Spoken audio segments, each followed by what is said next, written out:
Carceri di San Vittore a Milano. Un carcere come gli altri, un luogo dove attraverso l'espiazione si cerca di restituire, riadattato alla società, chi ne ha violato le leggi. Ma nel miglioramento generale del sistema penitenziario, verificatosi in questi ultimi tempi in tutti gli istituti, le carceri di Milano si distinguono per una particolare iniziativa. Eccoci in una cella. Vogliamo seguire questo detenuto. L'agente gli ha detto di essere desiderato dal direttore. Quale comunicazione lo attende? Una segreta speranza anima il passo del detenuto attraverso gli ambienti del carcere.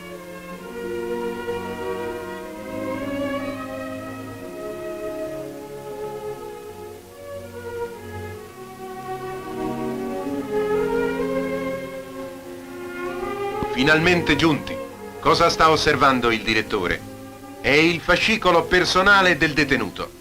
E il direttore parla. Ma sì, la buona condotta e l'attaccamento al dovere del detenuto sono stati ricompensati. Anch'egli è stato destinato a Bellaria. C'è ora una formalità da adempiere, ma è una formalità di grande importanza che impegna a fondo il detenuto. Io sottoscritto destinato alla colonia di lavoro Bellaria, riconoscente per la fiducia di cui saprò rendermi degno, nel nome di Dio e su quanto ho di più caro e di più sacro al mondo, sul mio onore giuro che non tenterò in nessuna occasione di evadere e che osserverò lealmente e fedelmente le regole della disciplina e dell'ordine, convinto come sono che esse stanno alla base della mia rieducazione morale e sociale.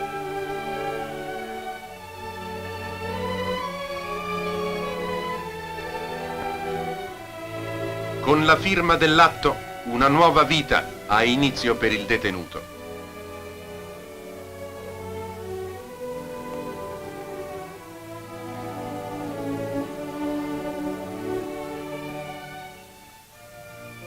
Si lascia per sempre il carcere di Milano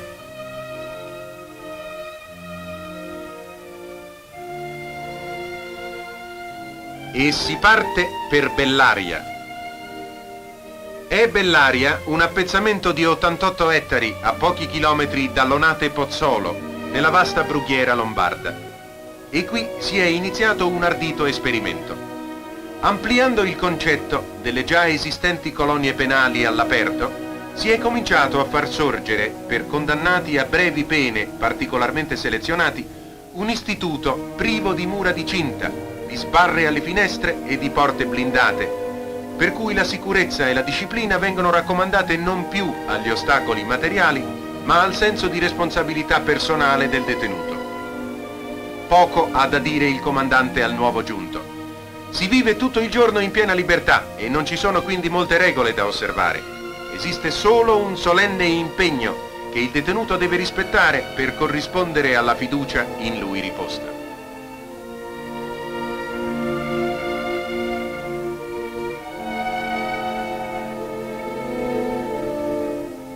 La giornata nella nuova colonia è intensa.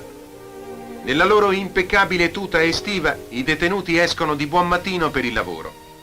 Essi sono consapevoli che la costruzione della colonia è ancora agli inizi e che lungo è il cammino da percorrere per creare e organizzare un complesso istituto di 7 padiglioni per 500 detenuti.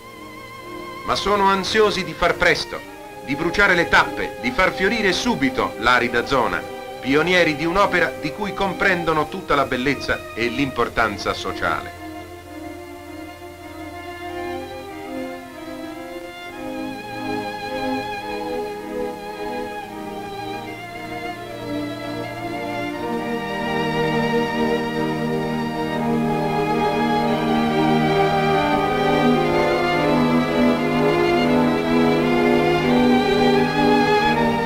Alcune costruzioni sono ormai sorte e i silos sono pronti per ricevere i primi prodotti. Ma ora bisogna lavorare duro per dissodare la desertica piana e far sì che un giorno questa vasta distesa, nota solo a poche persone come riserva di caccia o come poligono di tiro sperimentale, sia trasformata infertile terra.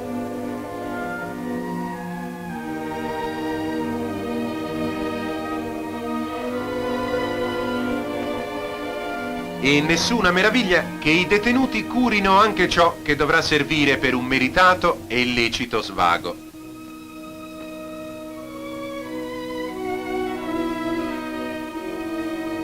Come in un grande campeggio, sono essi stessi a dover provvedere a tutte le necessità della vita quotidiana. Bisogna pur lavare i panni, anche se una moderna macchina è lì pronta a prestare un non indifferente aiuto. E occorre anche stenderli in bell'ordine, perché siano pronti l'indomani.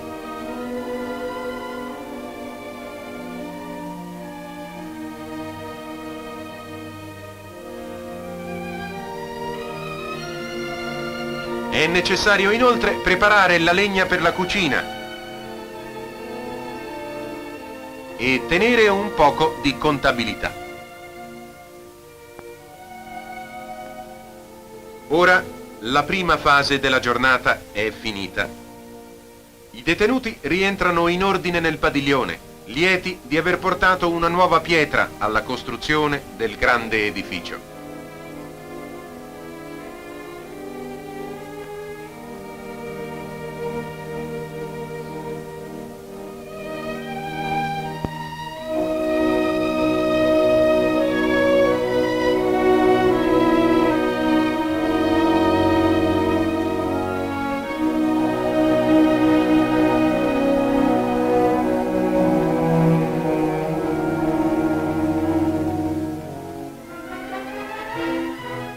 Nella linda cucina viene preparato un sostanzioso cibo.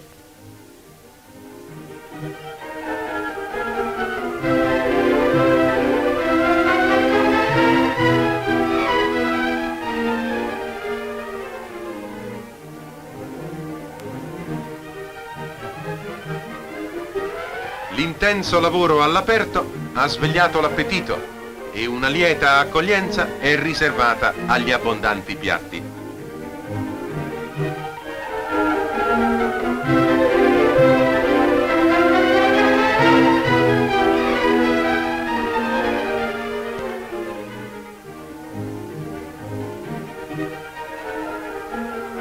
Dopo il pasto, qualche gioco e un poco di sport che non manca di suscitare manifestazioni di entusiasmo.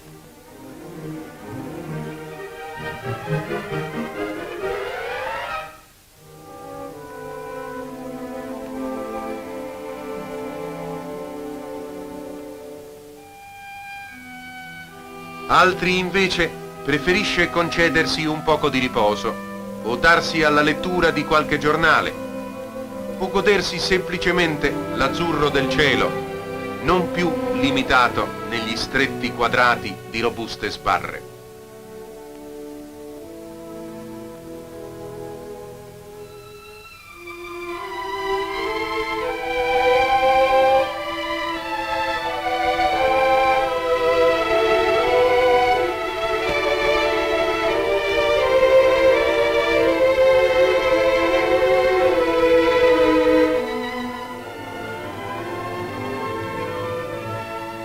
E il lavoro riprende. I detenuti sono ora ai confini della colonia, lungo i bordi della strada. Nulla li separa materialmente dal mondo libero, dai passanti che non sospettano di essere salutati, anziché da contadini, da detenuti. E questi sentono che abbattuta ogni barriera ideale, con il lavoro compiuto e le prove di riadattamento fornite, possono ormai aspirare a proseguire il cammino su quella strada accanto a quei passanti.